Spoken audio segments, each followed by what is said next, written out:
Bus stop पर खड़ी नेहा ने अपनी मित्र श्रुति से कहा, श्रुति, वह ब्लू टी शर्ट में जो लड़का खड़ा है, तूने उसको नोटिस किया क्या? श्रुति ने इधर उधर देखा, फिर पूछा, कहाँ? नेहा बोली, यहाँ वहां मत देख, सबसे लास्ट में ब्लू टी शर्ट पहने जो लड़का खड़ा है वह कई दिनों से हमारा पीछा कर रहा है। ये लड़का रोज इसी बस में चढ़ता है और जहां हम उतरते हैं वहां उतरता है। उसके बाद ऑफिस तक वह पीछे चलता है, फिर ये गायब हो जाता है। श्रुति ने ब्लू शर्ट वाले लड़के की तरफ देखा। उस लड़के का ध्यान भी श्रुति की तरफ ही था। नेहा बोली, ये लड़का तुझे ही नोटिस कर रहा है श्रुति, हो ना हो ये तुझे फॉलो कर रहा है, क्योंकि इसके पास ना तो कोई बैग है, ना इसके हाथ में टिफिन है, ना इसकी जेब में पेन है, और ये कभी ऑफिशियल ड्रेस में भी नहीं आता। इसका अर्थ ये है कि ये लड़का ना तो कॉलेज जा रहा है, ना स्कूल जा रहा है, ना ये किसी कंपनी में जॉब करता है। अर्थात इसका सीधा सा मतलब यही हुआ कि ये किसी को फॉलो कर रहा है और इसकी नजर तुझ पर होती है। ये तेरा जबरा फैन लग रहा है मुझे तो। श्रुति को जबरदस्त आश्चर्य हुआ। उसने नेहा से पूछा कि तू कब से देख रही है इसको यहाँ? नेहा ने कहा, करीब 15-20 दिन से तो मैं नोटिस कर ही रही हूँ। ये लड़का यहाँ रोज हमसे पहले पहुंच जाता है। श्रुति ने उस दिन उस लड़की को नोटिस करना शुरू किया। पहले ही दिन उसे यकीन हो गया कि यह लड़का उसी का पीछा कर रहा है। अगले दिन श्रुति और नेहा उसी वक्त बस स्टैंड पर खड़े थे। श्रुति थोड़ा परेशान थी। उसे कई तरह की चिंताओं ने घेर रखा था। पता नहीं कौन है, कहां से आया है, न जाने मुझसे क्या चाहता है, हरकतों से साइको लग रहा है। ऐसा ना हो कल को तेजाब फेंक कर भाग जाए या कोई उल्टी हरकत कर डाले। इसी उधेड़-बुन में श्रुति ने नेहा से पूछा, यार इस प्रेमी का क्या करना चाहिए? नेहा ने उसे कहा, तू इसको थोड़ा भाव दे। श्रुति बोली, क्या तू पागल हो गई है? कैसा भाव दूं? नेहा ने कहा, एक बार तू भाव दे, फिर देख ये क्या रिएक्ट करता है। उसके बाद ही हमें अंदाजा होगा कि इसके दिमाग के कितने स्क्रू ढीले हैं, इसकी मेंटल कंडीशन क्या है, इसको कैसे हैंडल करना है। क्योंकि लड़कियों का पीछा करने वाले किसी भी हद तक जा सकते हैं, कुछ भी कर सकते हैं जो हम सोच नहीं सकते। इनके दिमाग में 24 घंटे एक ही चीज चलती है, और हम अगर इसकी पुलिस कंप्लेंट भी करें तो उसका हमारे पास कंप्लेंट करने का आधार क्या है? इसलिए हमें इससे एक बार बात तो करनी होगी। श्रुति बोली, ठीक है। और फिर उस दिन श्रुति ने उस लड़के की तरफ देखा और हल्की सी मुस्कुराई। लड़का भी मुस्कुराया।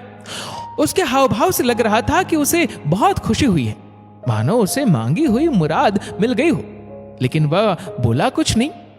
श्रुति अपने ऑफिस में घुस गई। अगले दिन वह लड़का बस स्टॉप पर नहीं था। श्रुति और नेहा उसे ना देखकर हैरान थी। लेकिन अगले दिन उसी शाम को जब श्रुति ऑफिस से फ्री हुई, तब वह लड़का ऑफिस से बस स्टॉप की तरफ जाने वाले कच्चे रास्ते पर खड़ा था। इस समय उसे यहां देखकर श्रुति को थोड़ी घबराहट सी हुई, क्योंकि सूरज ढल चुका था, अंधेरा भी हो चुका था। श्रुति अकेली भी थी, लेकिन उसने हिम्मत रखी और उस लड़के से सीधा पूछा, तुम क्या चाहते हो मुझसे? इतने दिन से मैं नोटिस कर रही हूं कि तुम मेरा पीछा कर रहे हो। लड़का कुछ नहीं बोला। उसने बस जेब से एक लेटर निकाला और श्रुति को पकड़ा दिया। कागज की हालत देखकर ऐसा लग रहा था कि ये कई दिनों से जेब में पड़ा है। श्रुति ने वहीं खड़े लेटर देखा। अंदर शायराना अंदाज में लिखा हुआ था, आपको कुछ कहने का जब जब ख्याल आया है, सबसे पहले हमने लफ्जों को सजाया है। राह में अचानक जब आप नजर आते हैं, होठों में छुपाए सारे बोल बिखर जाते हैं। हलक से आने में आवाज कुछ देर लगाती है, कुछ कहने को होते हैं कि आप गुजर जाती है। आज तक तो आपसे कुछ कह नहीं पाए, हार कर जज्बात इस कागज पर है सजाए। कुछ ज्यादा नहीं, बस इतनी सी फरमाइश है, एक अदद साफ सुथरी दोस्ती की ख्वाहिश है। माफ कर दीजिएगा अगर ये हमारी भूल है, एहसान आपका होगा जो ये दोस्ती कबूल है। पत्र की हालत और शायरी लिखने का तरीका देखकर श्रुति को समझ आ गया कि यह लड़का मानसिक रूप से बहुत ज्यादा अपडेट नहीं है। पत्र पढ़ने के बाद श्रुति ने उससे पूछा, तुम्हारी उम्र कितनी है? लड़का बोला, 21 साल। श्रुति ने कहा, पहले तो मैंने सोचा था कि तुमसे एक बार बात करके तुम्हें पुलिस के हवाले करना है, लेकिन ये बचकाना सा पत्र पढ़कर मुझे ऐसा लगा कि तुम बहुत ज्यादा मैच्योर नहीं हो और तुम्हारी उम्र भी सिर्फ 21 साल है। जानते हो मेरी उम्र कितनी है?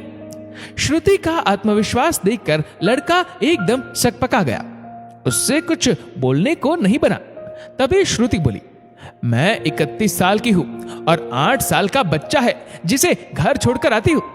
तुम्हारे जैसा मेरा एक भांजा है जिसकी उम्र भी 21 साल है। तुम इतनी छोटी सी उम्र में फालतू चीजों के पीछे भागकर अपना जीवन और अपना भविष्य क्यों नष्ट करना चाहते हो? तुम करीब 15-20 दिन से यहां पर मेरा पीछा कर रहे हो। तुम्हें क्या लगा कि लड़की जॉब करती है तो क्या कुछ भी कर सकती है?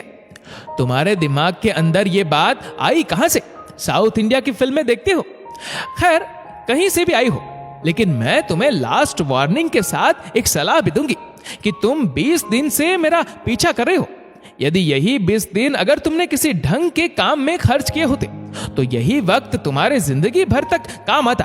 तुम्हें पता है, तुम्हारी उम्र के लड़के 2 से लगाकर 6 माह तक के कोई भी ऑनलाइन कोर्स कर सकते हैं।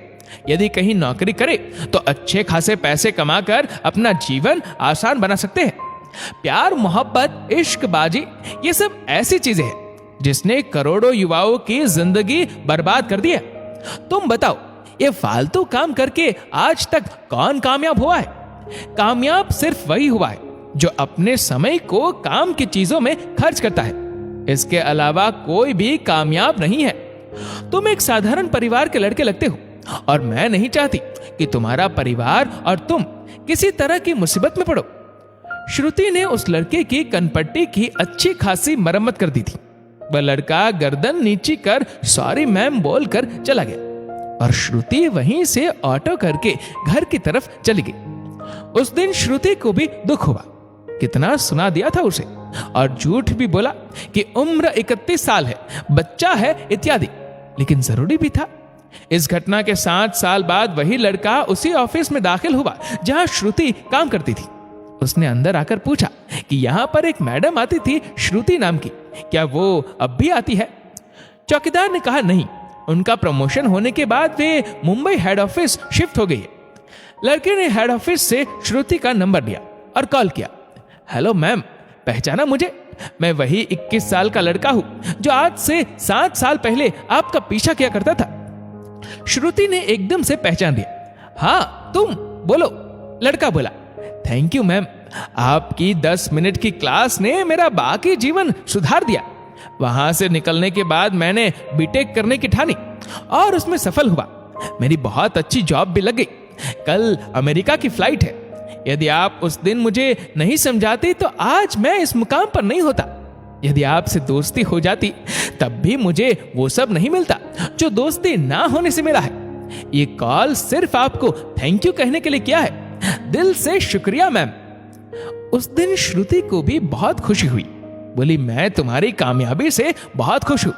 कभी तुम्हारा बस स्टॉप पर खड़े होने के एक्ट ने मेरा दिन खराब किया था, आज तुम्हारे इसी कॉल ने मेरा दिन बना दिया है।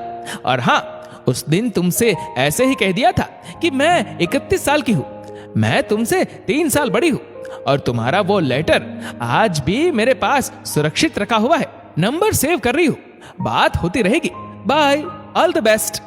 दोस्तों, आपके इस वीडियो के बारे में क्या राय है नीचे कमेंट करके जरूर बताएगा। और अगर आपको वीडियो अच्छा लगा हो तो इस वीडियो को लाइक करेगा, शेयर करेगा ज्यादा से ज्यादा लोगों तक। और ऐसे ही और भी इंस्पिरेशनल वीडियोस के लिए सब्सक्राइब करें हमारे यूट्यूब चैनल को और फेसबुक पर फॉलो करें हमारे पेज को। धन्यवाद।